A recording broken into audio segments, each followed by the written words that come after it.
Well, some time ago I did a video about a clock made by the British United Clock Company, the only one of their things that I have.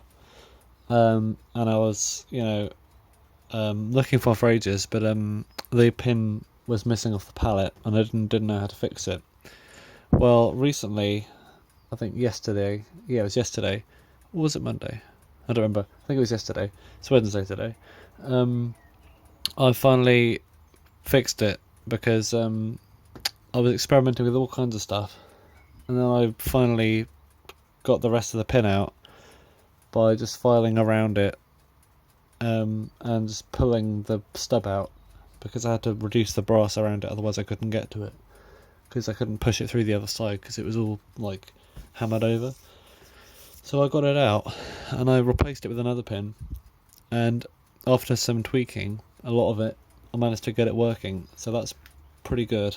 That I finally managed to fix this thing. It's not perfect. The main issue with it is the fact that it's worn out. The pinions are brass, I believe. The centre pinion's made of brass, and so is the great wheel.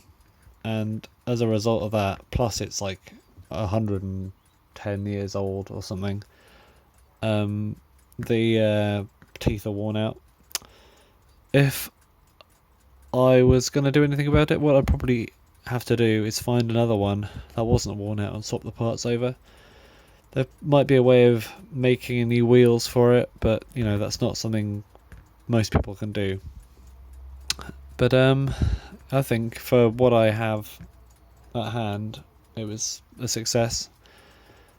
It does stop occasionally. I think that's just because it just the teeth just don't mesh like they used to. It might be a bit better if I can work out a bushing for there or something like that, because it's a little bit worn out on the bushes as well. But other than that, I'm just really happy with it. I'm glad I got this working, and we can finally put it in the case where it belongs. And this probably hasn't been running for I don't know how many years. Many, probably. So I'm going to put it back in the case now, and then we can have a fully operational thing.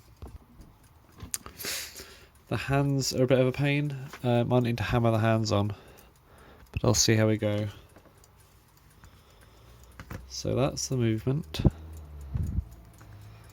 That's the dial with porcelain thing on it. I think this is already chipped. I don't remember doing that. I can't find the bits anywhere, so I hope I didn't chip that, but luckily it gets covered up by the rim anyway. Like that. I need to put the hands on first, don't I? Still running well.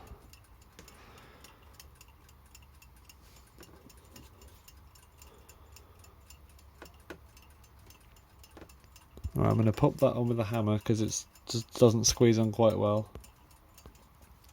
Alright, I've got the hands on. Hopefully they don't come off, and hopefully I haven't damaged anything in the process. But let's put it in the case.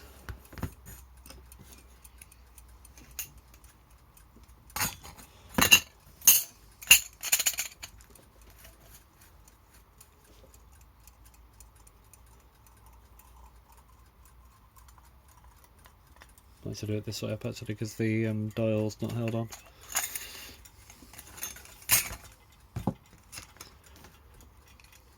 Still running well though. I'm pretty happy with this.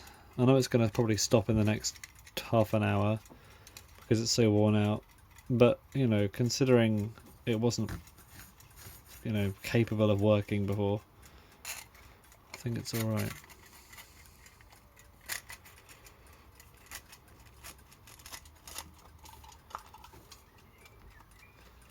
Line the things up. These aren't the actual legs, I just found these are something else. Actually, I know what these are from. If you can identify what these little bits of metal are from, I'll be quite impressed.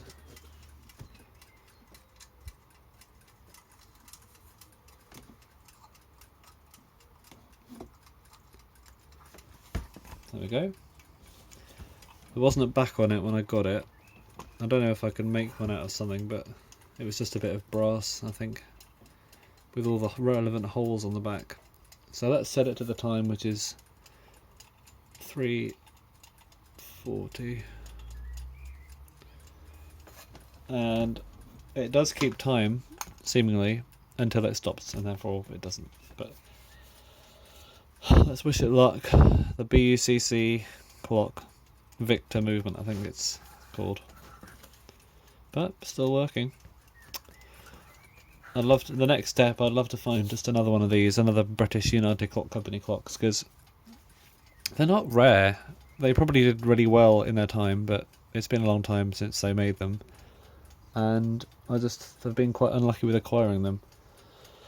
But hopefully, on the cheap, I can get another one, or of any kind. An alarm will be even better, because I'm an alarm clock person. I like alarms. But either way, they're cool.